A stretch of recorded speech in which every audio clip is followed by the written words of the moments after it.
오늘 우리에게 주시는 하나님의 말씀은 요한복음 4장 5절에서 42절, 꽤 방대한 말씀이에요. 그래서 이 시간에는 19절에서 26절까지를 저와 여러분 한 절씩 교독하시고 26절 함께 읽겠습니다.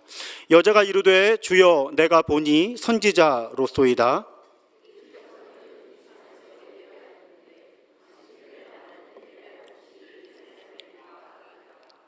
예수께서 이르시되 여자여 내 말을 믿으라. 이 산에서도 말고 예루살렘에서도 말고 너희가 아버지께 예배할 때가 이르리라.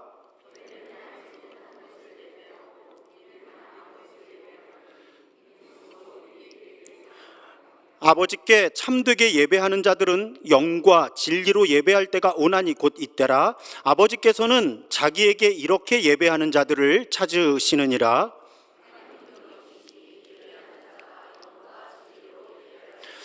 여자가 이르되 메시아 곧 그리스도라 하는 이가 오실 줄을 내가 아노니 그가 오시면 모든 것을 우리에게 알려주시리이다. 예수께서 이르시되 내게 말하는 내가 그라 하시니라. 아멘. 오늘 본문에는 그러니까 성경이 기록되던 당시 시대적 맥락에서는 서로 말을 섞기 어려웠던 두 사람이 등장을 합니다. 한 사람은 유대인이었고 한 사람은 사마리아인이었는데 이 두 집단은 서로를 왼수로 여겼다. 이건 아주 익숙하게 알고 계신 부분이고요. 게다가 심지어 한 사람은 남자였고 한 사람은 여자였습니다. 그런데 이 유대인 남자와 사마리아 여자가 대화를 시작해요. 공통 관심사가 있었기 때문입니다.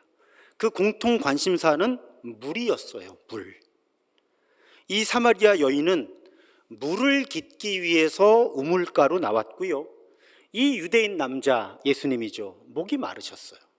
그래서 이 여인에게 물을 달라고 하시죠. 그렇게 물에 관한 이야기로 대화가 시작돼서 이어지는데 예수께서 이 여인이 이해하기 힘든 말씀을 하시는 거예요. 13절과 14절에 보면 이 물을 마시는 자마다 다시 목마르려니와 내가 주는 물을 마시는 자는 영원히 목마르지 아니하리니 내가 주는 물을 그 속에서 영생하도록 솟아나는 샘물이 되리라. 자, 예수님께서 주시는 물을 마시면 영원히 목마르지 않는다, 영원한 생명을 얻는다, 그렇게 말씀하신 거예요. 무슨 뜻일까요? 여러분, 성경을 읽고 해석하는 방법, 다른 성경 본문과 연결해서 읽는다, 그게 가장 표준이고 중요한 방법이라고 말씀을 드렸죠. 같은 복음서 안에서 찾으면 더 좋아요. 왜? 그 복음서의 신학이 일관되기 때문이죠.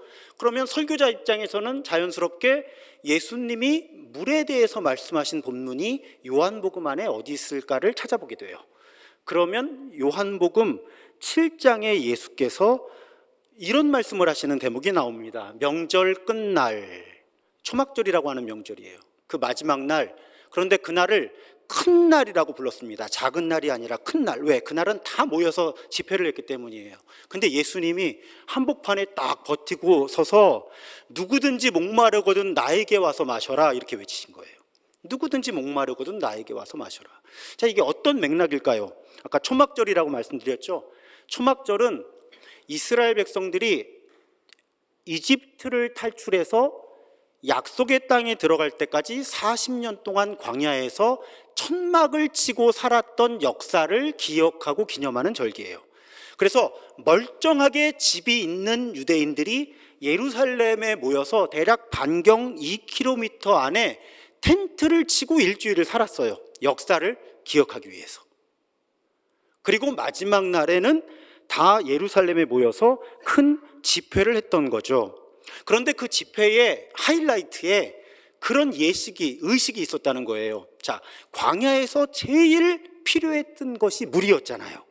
그런데 하나님께서 물을 주셨잖아요. 그래서 우리 광야에서 40년을 사는 동안 하나님께서 우리에게 물을 주셨다. 플러스 어쨌든 이스라엘은 비가 제때 와야 먹고 살 수 있는 나라였어요. 그래서 광야에서 40년 동안 우리에게 물을 주신 하나님께서 지금도 우리에게 계절에 맞게 비를 내려 주실 것이다. 그 고백과 기도를 담아서 뭘 했는가 하면 실로암이라고 하는 연못에 가서 항아리에 물을 가득 길어다가 제단에 붓는 의식을 했던 거죠. 그 배경을 이해를 해야 지금 예수님의 행동을 이해할 수 있는 거예요. 그러니까 지금 실로암 연못에서 이 초막절 절기 마지막 집회의 절정에서 광야에서 물을 주셨고 지금도 우리에게 물을 주시는 하나님을 기억하고 감사하는 행동으로 실로암 연못에서 물을 항아리 가득 길어다가 제단에 붓는 와중에 예수님이 딱 버티고 서서 누구든지 목마르거든 나에게 와서 마셔라 이렇게 외치신 거예요. 어떤 메시지일까요? 예수님의 메시지는 이렇게 통역이 되는 거예요. 내가 광야에서 너희들에게 물을 주었던 바로 그 하나님이다. 이 메시지였던 거예요. 맥락을 아시면 이해가 쉬우시죠?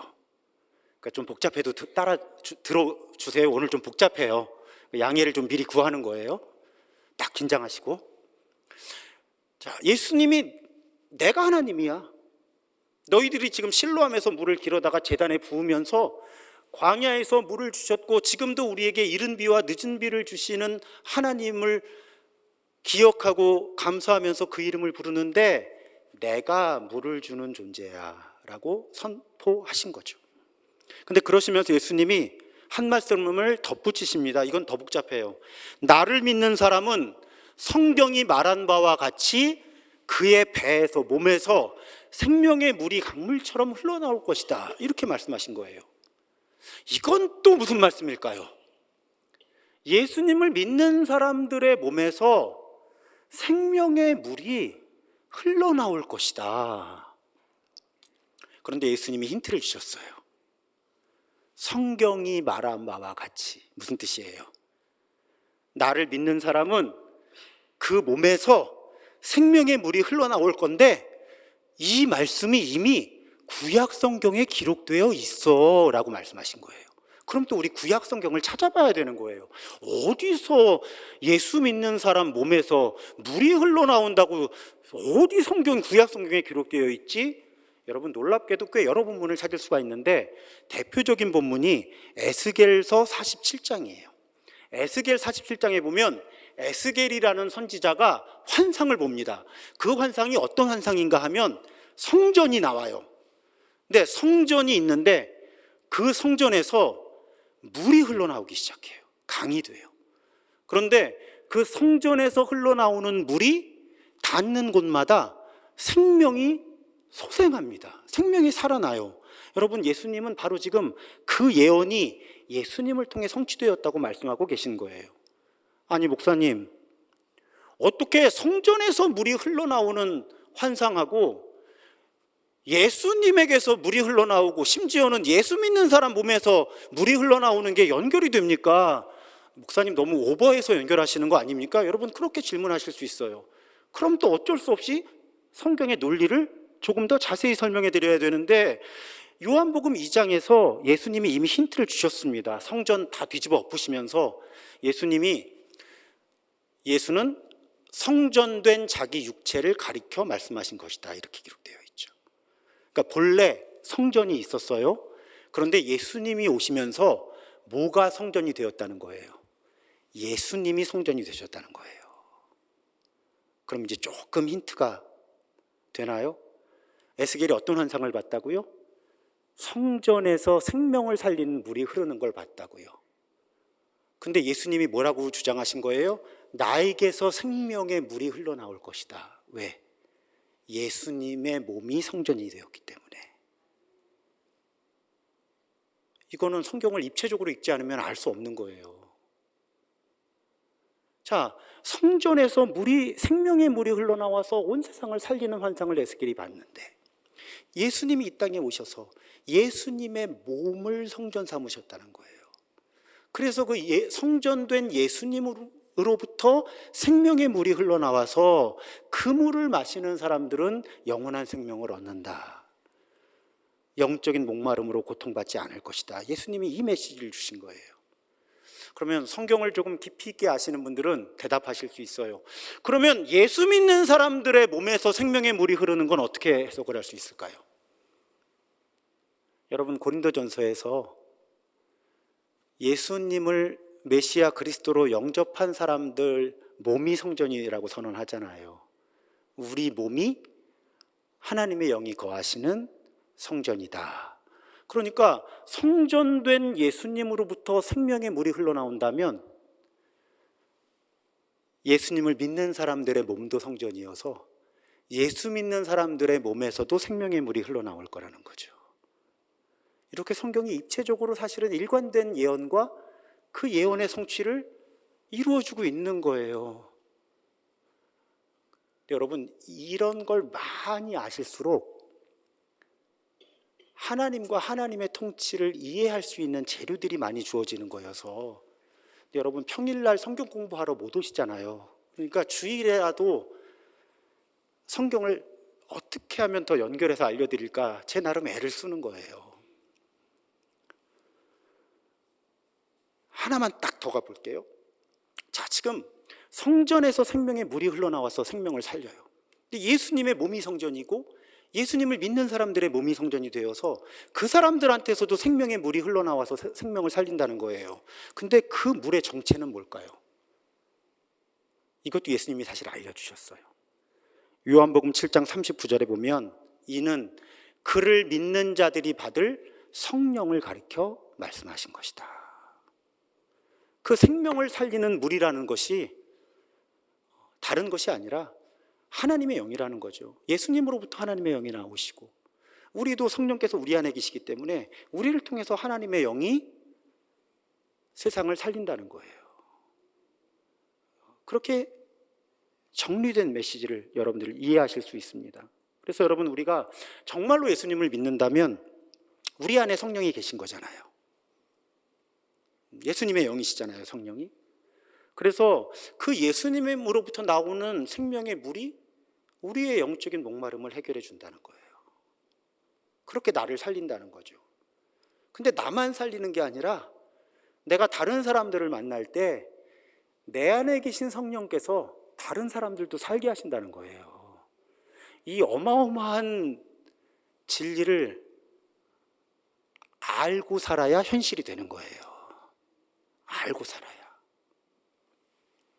제가 지금 영적인 목마름이라는 표현을 썼잖아요. 우리가 하나님의 형상으로 지음받았어요. 그래서 여러분, 우리는 영적인 존재인 거예요. 크리스천으로 살면서도 자신이 영적인 존재라는 생각을 잘 못하고 사는 사람들이 많아요. 우리가 영적인 존재이기 때문에 우리에게서는 영적인 목마름이 있는 거예요. 근데 이게 영적인 목마름인지를 분별하지 못할 때 어떤 문제가 생기는가 하면 영적인 목마름을 다른 걸로 해결을 하려고 하는 거예요. 다른 거. 물질적인 것. 그러니까 내가 뭔가 목마른데 돈을 더 가지면 이게 해결될 거라고 믿게 된다든지, 다른 사람들의 평판을 더 많이 인기를 얻으면 이 목마름이 해결될 거라고 믿는다든지, 사회적으로 지위가 높아지면 이 목마름이 해결될 거라고 믿게 되는 거죠. 혹은 어떤 종류의 취미라든지 예술이라든지 이런 것들, 그런 것으로 근본적인 영적인 목마름이 해결될 수 있다고 믿게 돼요. 왜 믿게 되는가 하면 첫 번째는 성경을 모르기 때문이고, 두 번째는 사탄이 바로 그 부분을 집요하게 유혹하기 때문이에요. 그게 우리 몇 주 전에 살펴보았던 예수께서 광야에서 당하신 유혹이었잖아요. 그러면서 어떤 일이 일어나는가? 그냥 목마름이 해결되지 않는 차원이 아니죠. 그러니까 제가 어떤 비유를 자주 써요? 목이 마르다고 바닷물을 벌컥벌컥 마시는 현상이 일어날 수 있다는 거예요. 여러분, 목이 마르다고 바닷물을 벌컥벌컥 마시면 어떻게 돼요? 더 목마르다가 죽어요. 사탄이 하는 일이 바로 그거예요. 내가 영적인 존재여서 갖게 되는 목마름을 영적인 목마름이 아닌 것으로 착각하게 만들고, 그걸 다른 것들로 열심히 채우다가 나는 더 영적으로 목마른 존재가 되다가 영적인 생명력을 잃어버리게 만드는 것, 그것이 사탄의 아주 집요한 전략이라는 거고, 오늘날 온 세상이, 심지어는 교회들마저도 그 유혹과 문화에 가득한 거예요.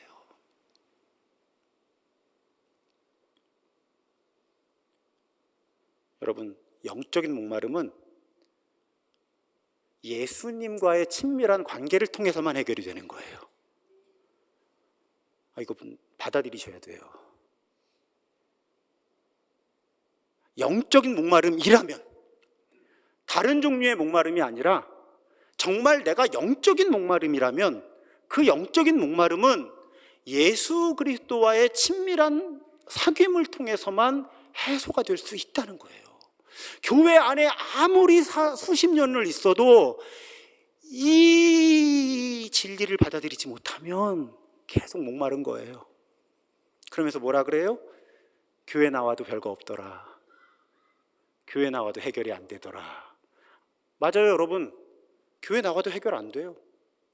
30년을 교회 나와 보세요. 해결되나? 안 돼요. 이건 내 안에 계신 예수님하고의 친밀한 사귐이 있어야 해결이 되는 거지, 목사가 된다고 해결되는 것도 아니거든요. 오늘 예수님이 요한복음의 본문, 에스겔의 환상, 고린도전서까지 다 연결해서 말씀을 드리는 거죠. 바로 그 부분을 우리가 깨닫기 원하시는 거예요. 그런데 이렇게 예수님과의 대화를 통해서 사마리아 여인의 입장에서 이 남자가 그냥 평범한 유대인 남자인 줄 알았더니 랍비인가? 또 얘기를 좀 더 하다 보니까 그냥 랍비가 아닌가 봐. 이 사람 선지자인가 봐. 지금 사마리아 여인이 심경의 변화를 겪는 거예요. 그런데 그렇게 심경의 변화를 겪던 여인이 갑자기 예배에 관한 질문을 꺼냅니다. 오늘 설교 준비하면서 처음 저도 질문해 본 거예요. 왜 생뚱맞게 예배 이야기를 꺼냈을까?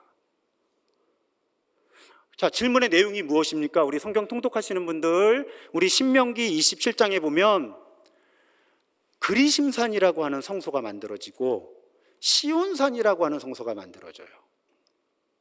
나중에 약속의 땅에 들어온 다음에, 약속의 땅에 들어오기 전에 복과 저주를 선포할 때 그리심산이라고 하는 성소가 만들어지는데, 나중에 사마리아 사람들은 이 그리심산을 성소로 삼습니다. 거룩한 곳으로. 그리고 아시는 것처럼 이스라엘 사람들은, 유다 사람들은 특히 시온산, 그러니까 예루살렘을 거룩한 성소로 여기는 거죠. 그렇게 수백 년이 흐르면서 두 종교는 실질적으로 거의 다른 종교가 돼요. 사마리아인의 종교와 유대인의 종교가 다른 형태를 띱니다. 그러니까 이 여인은 지금 그걸 질문하는 거예요. 어디서 드리는 예배가 더 정통성이 있습니까? 그리심산입니까? 시온산입니까? 그런데 아까 드렸던 질문이에요. 왜 생명의 물 이야기를 하다가 이 여인이 예배를 질문했고, 복음서의 저자는 이 대화를 예배를 축으로 이어가고 있나? 제가 이번에 그런 묵상을 해봤어요. 제가 지금 영적인 목마름에 대해 말씀드렸잖아요. 영적인 목마름은 그리스도와의 친밀한 사귐을 통해서만 해결될 수 있다. 근데 여러분, 그렇다면 영적 목마름을 해결할 수 있는 가장 근본적인 시간과 공간은 예배라는 거죠. 그래서 지금 생명의 물 이야기가 예배 이야기로 연결되는 거예요. 그리고 이 맥락에서 여러분, 예수님은 놀랍게도 예배 이야기를 안 하셨습니다. 놀랍게도 오늘 본문이 사실상 예수님께서 예배에 대해서 언급하신 거의 유일한 본문이라고 해도 과언이 아니에요. 근데 그 의미 있는 가르침이 오늘 주어지는데, 예수님께서 뭐라고 언급하십니까? 예배에 대해서 24절이 대표적인 본문이죠. 함께 읽겠습니다. 시작.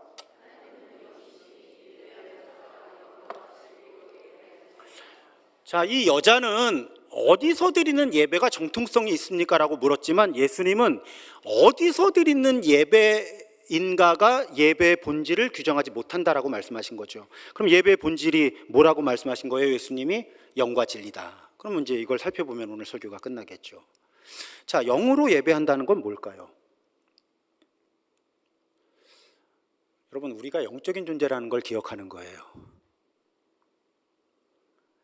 또 우리가 있는 모든 공간에 하나님이 가득하시고 내 안에도 하나님이 계시다는 걸 기억하면서 드리는 예배예요.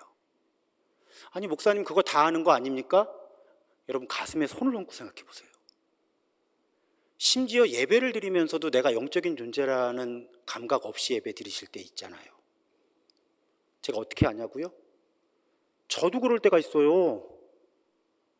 아니, 목사님이 예배를 집례를 하시고 설교를 하시는데 어떻게 영적이지 않게 하실 수가 있어요? 있어요. 예배 이거 잘하려고 실수 안 하고 안 틀리고 잘하려고 때로는 은혜를 끼쳐야지 하는 욕심 때문에 예배를 집례를 하면서도 전혀 영적이지 않은 존재로 제가 예배를 집례할 수 있고 설교할 수 있어요.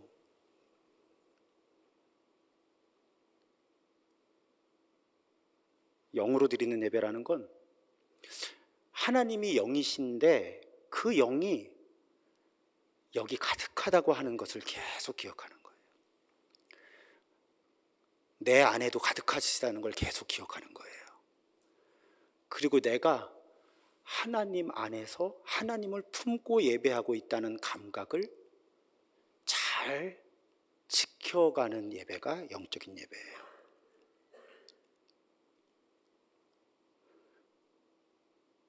그래서 여러분, 우리 주일 예배에 임재의 고백을 하죠. 아마 다른 교회에서 처음 오신, 오늘도 처음 예배 드리시는 분들이 꽤 여러 분 계신데 당황하셨을 거예요. 이 교회 이단 아닌가? 영으로 예배하기 위한 노력입니다. 다 분주하게. 우리 교회는 별로 그런 모습이 없지만 글쎄요, 제가 그동안 목회하면서 설교를 들으면 예배를 드린다고 착각하는 분들을 꽤 많이 봤거든요.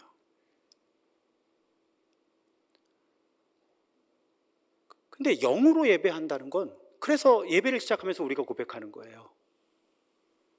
하나님이 이곳에 가득하시다. 온 세상에 가득하시다.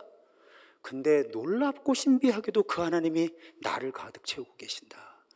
그 고백을 하고 이걸 팩트로 붙들고 가야 되는 거예요. 끝까지. 이걸 팩트로 끝까지 붙들고 가는 게 힘드니까 통성기도 한 다음에 제가 침묵하자는 거예요. 침묵이 하나님의 임재를 몸으로 경험하는 제일 기본적인 방법이거든요. 그래서 임재의 고백으로 시작을 했지만 어쨌든 예배가 여러 언어들로 가득해 있어서 하나님의 임재의식을 잃어버릴 때쯤 되면 기도하고 침묵하면서 다시 하나님의 임재를 일깨워주는 거예요. 우리가 놀랍게도 아직 경험해보지 못하셨지만 오늘 설명 드릴 테니까 잘 따라해 주세요. 나중에 놀랍게도 내가 내 입술로 하나님이 이곳에 온 세상에 가득하시고 내 안에 가득하시다고 고백할 때 사실은 여러분, 우리 몸과 마음에 영적인 감각들이 있어요. 근데 그게 살아나는 거예요. 제가 제일 속상해하면서 목회의 중요한 목표로 여기는 부분이 그거예요. 그리스도인으로 오래 사는데 영적인 감각이 없어. 심지어는 성경을 많이 아는데 영적인 감각은 없어. 혹은 교회 봉사를 무지하게 열심히 하는데 그것도 아주 오랫동안 영적인 감각이 전혀 형성되지 않은 사람도 있을 수 있다는 거예요. 제가 목회하는 아주 중요한 목표 가운데 하나가 하나님의 임재라고 하는, 현존이라고 하는 영적인 현실을 느낄 수 있는 몸과 마음의 감각들을 여러분들이 찾아가도록 돕는 게 제 목표의 굉장히 중요한 방향성인 거예요. 그래서 적어도 한 달에 한 번은 성찬을 하는 거예요. 이건 몸으로 하나님의 임재를 직접 경험하는 거거든요. 예수님이 떡과 포도주라는 물질 상태로 내 몸으로 들어오시는 거예요. 이거는 몸이 가지고 있는 하나님의 임재, 또 우리 영성 형성이라고 부르는 하나님께서 우리를 빚어가시는 과정에서 굉장히 중요한 은혜의 통로거든요. 그걸 어떻게든 우리가 함께 경험해 갈 수 있도록. 그래야 여러분, 예배가 고문이 안 돼요. 그래야 여러분 예배가 행복해지는 거예요. 안 그러면 예배 굉장히 지루하고 힘들어요. 근데 정말 지금 여기 하나님의 영이 가득하고 내가 영적인 존재여서 내가 지금 그 영과 하나 되어 있어. 내가 영이신 하나님과 내 영이 대화를 나누고 있어. 여러분 그거 아세요? 내 영이 영이신 하나님과 대화를 나눌 때 내가 못 들을 수도 있어요. 오늘도 기독교 무엇에서 제가 신비라는 단어를 한참 설명을 드렸는데, 신비를 이해하지 못하는 예배자들이 너무 많으니까 예배가 힘든 거예요. 내가 졸고 있어도 내 영이 하나님과 얘기하고 있다고 생각해 보세요, 여러분. 예배라는 현실이 다르게 다가오실 거예요, 아마. 또 예배 가운데 가득한 하나님의 임재, 하나님의 현존이 우리를 빚어가시는 과정은 우리의 생각과 느낌을 넘어설 수 있어요. 내가 아무것도 깨닫지 못했지만 하나님은 나를 새롭게 하실 수 있어요. 내가 아무것도 느끼지 못했지만 하나님은 나를 새롭게 하실 수 있어요. 이걸 전부 세속화시켜버린 거야, 교회가. 뭘 감동을 해야 은혜가 있는 것처럼, 뭘 엄청난 걸 깨달아야 뭔가 일이 일어나는 것처럼, 그러면서 예배가 세속화된 거예요. 영적인 예배를 하겠다고 얼마나 많은 인공적인 장치를 쓰는지 몰라요. 아예 건축 인테리어부터 시작해서 음향과 영상과 막 이런 걸 가지고 어떻게든 예배 가운데 하나님의 임재를 경험하게 해주겠다. 도움이 되긴 하는데 반대로 보면 그런 장치들 때문에 오히려 정말 내 영이 영이신 하나님과 소통하는 것이 막힐 수도 있는 거거든요. 자꾸 내 영의 껍데기만 행복해지는 거예요. 음향 좋다, 영상 좋다. 그래서 정말 내 영의 중심이 영이신 하나님과 하나 되는 것까지 못 가는 거야. 오히려 껍데기가 만족하느라고. 껍데기가 만족을 못해야 오히려 내 속이 뭔가 갈급함을 느끼면서 나에게 다가오시는 하나님께 다가설 텐데, 껍데기를 만족시킬 수 있는 장치들을 너무 잘 갖춰놓으니까 아예 그 부분이 해결이 되면 내가 영적인 갈급함이 해결되었다고 믿어버리게 만드는 거죠. 영양가 하나도 없는 거 많이 먹어도 배는 불러요. 그런 일들이 일어나기 쉬운 예배 환경이 오늘날 교회들이, 얼마 전 수요일에도 윌로크릭 교회를 언급했지만, 이게 본래 기독교적인 기반을 갖고 있는 사람들이 교회에 대해 흥미를 갖게 하려고 디자인한 예배를 오늘날 모든 교회들이 표준으로 삼아버린 거죠. 여러분, 윌로크릭 교회는 소위 우리가 현대예배, 열린예배라고 하는 예배를 주일에 드릴 때 주중에 헌신된 크리스천들은 따로 모여서 예배 드렸어요. 왜? 그 예배는 예수님을 깊이 있게 믿는 사람들을 위한 예배가 아니야. 그러니까 우리는 주중에 따로 모여서 우리 믿는 사람들만의 예배를 제대로 드리고, 그리고 주일에는 그렇게 공연 같은 퍼포먼스 가득한 예배를 만들어서 기독교적인 배경을 가졌지만 교회를 떠난 사람들을 교회를 오게 하자. 이게 본래 열린 예배, 현대 예배의 의도였다는 거죠. 그런데 교회들이 그런 의식과 역사를 모르니까 그냥 아예 주일 예배 자체를 그렇게 만들어버린 거죠, 지금. 그 결과로 예배가 무엇인지에 대한 길을 많은 교회들이 잃어버린 거예요. 여러분, 초대교회 가정에서 모여서 무슨 그렇게 은총을 매게 하는 수단들이 있었겠습니까? 그냥 밥 먹다가 앉아서 떡과 포도주 먹고 마시면서 이것이 주님의 몸이다, 피다 나누고, 신학교도 없었을 텐데 누가 예수님에 대해서 증언하고, 그런 예배였던 거죠. 그런 예배가 300년 가까운 핍박을 버티게 하고 그 사람들을 그리스도인 되게 했고 선교하게 만들었던 거죠. 그 본질을 우리가 놓쳐서는 안 된다는 거예요. 그래서 여러분, 가끔 이제 수요 치유 예배에서 제가 그런 부탁을 드리고, 다음 수요 예배인가 그 다음 수요 예배에도 이런 내용이 나오는데요. 예배를 드리실 때 몸을 신경을 많이 쓰셔야 돼요. 몸하고 영은 분리되어 있질 않아요. 몸의 자세가 바뀌면 영적인 자세도 바뀌는 거예요. 그리고 부탁드리는 것은 호흡을 많이 하세요. 심호흡을 하다가 내가 임재의식을 잃어버렸다고 느끼시면 숨을 깊이 들이마시세요. 성경에 영이라는 단어가 공기잖아요. 바람, 숨. 그러니까 숨을 깊이 쉬는 건 하나님의 임재를 내 온 존재가 경험하는 제일 기본적인 방법이거든요. 예배 가운데 나에게 하나님의 임재 의식이 멀어지고 있다고 느끼면 숨을 한번 깊이 쉬시면서 예배를 시작할 때 고백했던 그 고백, 하나님이 이곳에 계시고 내 안에도 계시다, 잠시 일깨워 주는 거예요. 그러면 내 온 존재가, 내 몸과 마음이 하나님의 현존이라고도 부르고 임재라고도 부르는 그 상태를 경험할 수 있는 준비를 잘 갖출 수 있게 되고, 그렇게 1년, 2년, 5년, 10년 예배하면 이제 우리의 영적인 감각이 잘 준비가 되는 거죠. 아무런 예배의 장치 없이도 예배에 앉으면 이곳에 가득하신 하나님, 나도 가득 채우고 계신 하나님을 느낄 수 있게 되고, 그 영이 나를 새롭게 하시는 그런 예배를 드릴 수 있는 준비를 잘 갖추게 되는 거예요. 그것이 영적인 예배입니다. 그럼 진리로 드리는 예배는 무엇인가? 이건 조금 쉬워요.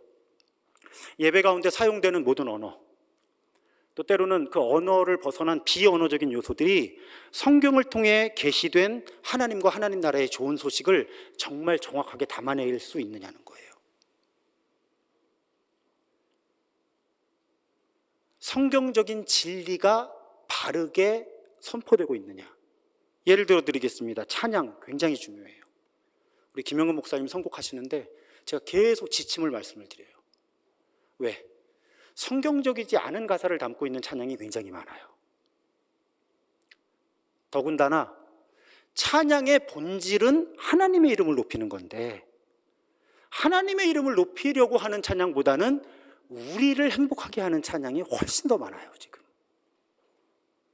이 균형을 어떻게 우리의 예배 가운데 이룰 수 있을까? 어떻게 하면 예배 가운데 우리가 함께 부르는 찬양이 하나님의 이름을 마음 다해 높이고 하나님 나라의 복음을 정확하게 표현할 수 있을까? 이 부분에서 튼튼해지면 진리 위에 튼튼한 예배가 되는 거예요.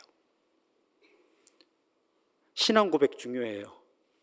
많은 교회들이 지루하다고 사도신경이나 니케아 콘스탄티노플 신조, 우리 감리회 신앙 고백 우리 돌아가면서 이렇게 반복해서 하고 있는데, 이거 지루하다고 빼면 안 돼요. 왜냐하면 이 신앙의 언어가 예배를 진리 위에 서게 하는 거거든요. 한 10년만 사도신경 교회에서 안 해보세요. 지금 젊은이들이 사도신경 뭔지 몰라요. 왜? 어린이들 지루하다고, 청소년들 지루하다고 예배에서 그런 거 다 빼버렸거든요. 그러니까 신앙의 언어가 없이 교회에서 재미있는 예배로 큰 친구들이 어른이 됐을 때 믿음을 지킬 수 있을까요? 제가 우리 어린이들이 이 예배 오면 예배 원래 지루한 거야 얘들아 알려주잖아요. 나중에 목사님한테 속았어 이렇게 안 되려고.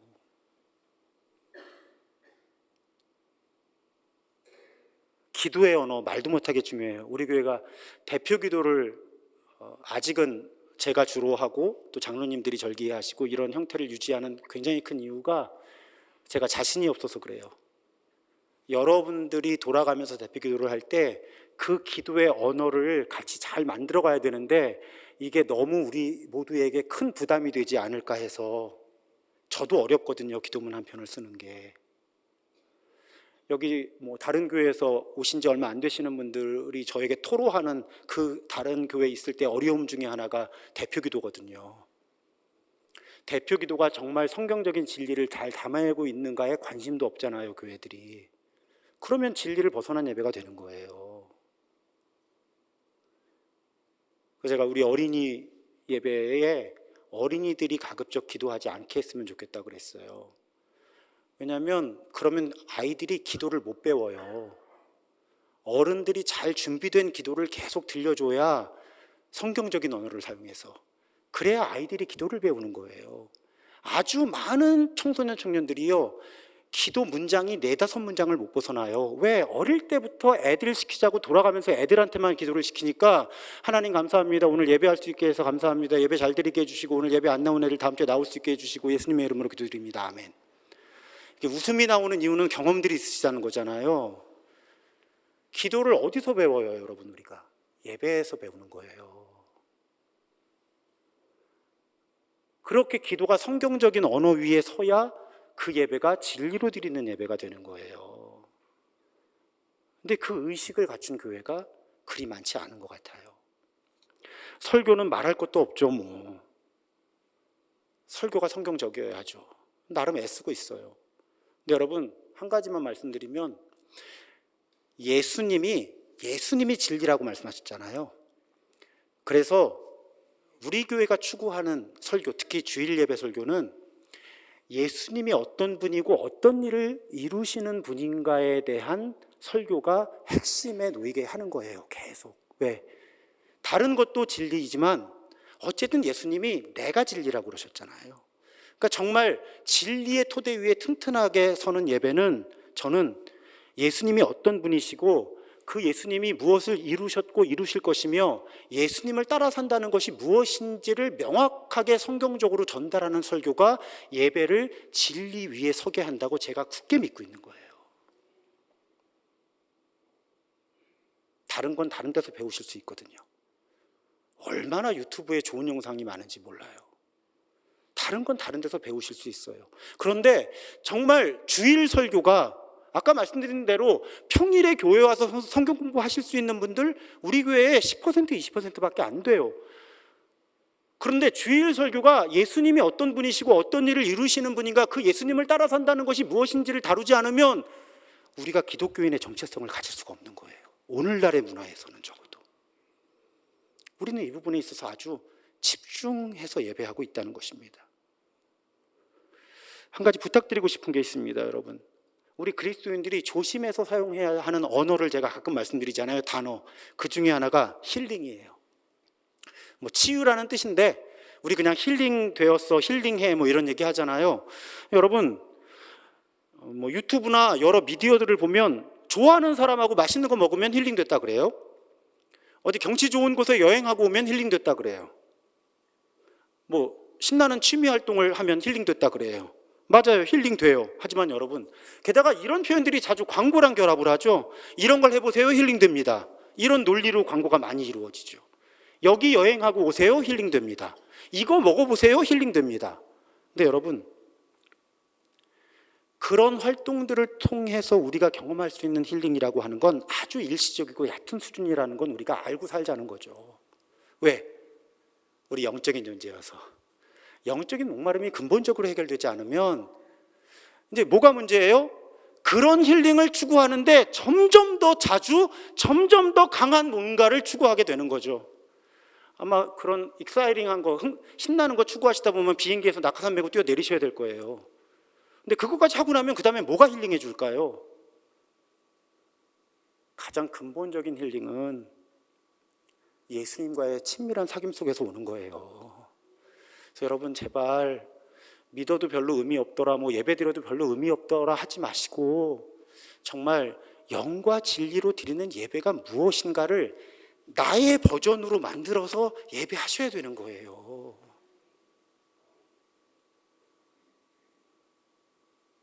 그렇지 않으면서 자꾸 그리스도인임에도 불구하고 다른 것으로 힐링하려고 하면 결국 어떤 현상까지 일어난다고요? 목마르다고 바닷물을 마시는 현상이 나타나게 된다는 거예요. 그게 오늘날 많은 그리스도인들의 위기예요. 예배가 무엇인지에 대한 너무나 좋은 찬양이 있잖아요. 올해 임예수 찬양. 내년에 못 바꿀 수도 있어요. 오늘 설교를 메시지를 다 쓴 다음에 무슨 결단을 찬양을 하지 하는데 이 가사를 넘을 수 있는 찬양이 없는 거예요. 우리 모두 예배하는 자도요, 온전히, 대충이 아니라 온전히 영과 진리로 주를 예배하자. 그럼 어떻게 된다는 거예요? 주가 우리와 함께 영원히 함께 하시고, 왜? 우리 하나님의 임재 의식 속에 들어가서 영적인 감각들이 만들어질 거니까. 그런데 그렇게 그리스도가 우리 안에 계시게 되면 마르지 않는 샘물로 우리를 채우실 거니까. 근데 만약에 여기에 한 두 줄만 더 붙인다면, 그리고 일상으로 세상으로 흩어져서 목마른 다른 사람들의 목마름도 해결해 주면서 살 수 있게 하실 거니까. 여러분, 진짜 예배자로 살면 좋아요. 좋아요. 다른 거 없어도 힐링 잘 돼요. 그 맛을 봐야 돼요. 우리가 집단적으로 봐야 돼요. 아무런 인위적인 장치 없이. 담백한 예배 속에. 설교자가요, 나쁜 버릇 들면요, 교인들 울게 만드는 법이 몸에 배요. 저 할 수 있어요. 이 중에 3분의 1 정도는 눈물 흘리게 할 수 있어요, 설교 시간에. 근데 그러면 안 돼요. 그건 정말 영과 진리로 드리는 예배를 방해하는 거고요, 성령님의 흐름을 가로막는 거고요, 못된 짓이에요. 그래서 안 하려고 얼마나 애를 쓰는지 몰라요. 저라고 왜 욕심이 없겠어요? 저도 설교 잘한다는 말 듣고 싶고, 교인이 더 많이 모였으면 좋겠다는 생각할 때도 있고. 근데 정말 영적인 예배는 그렇게 하면 안 되거든요. 하나님이 하시게 해야지. 사용하는 모든 도구들도 정말 하나님이 사용하시는 철저한 고백 위에서 사용되어야지, 그렇지 않으면 잘하겠다고 하다가 성령께서 운행하시는 예배를 가로막게 되는 거니까. 저는 여러분들이 예배에 대한 기대감을 갖고 사셨으면 좋겠어요. 솔직히 말씀드리면 저 청년 때 예배에 대한 기대감이 없어요. 왜? 예배 앞뒤에 너무 바빠.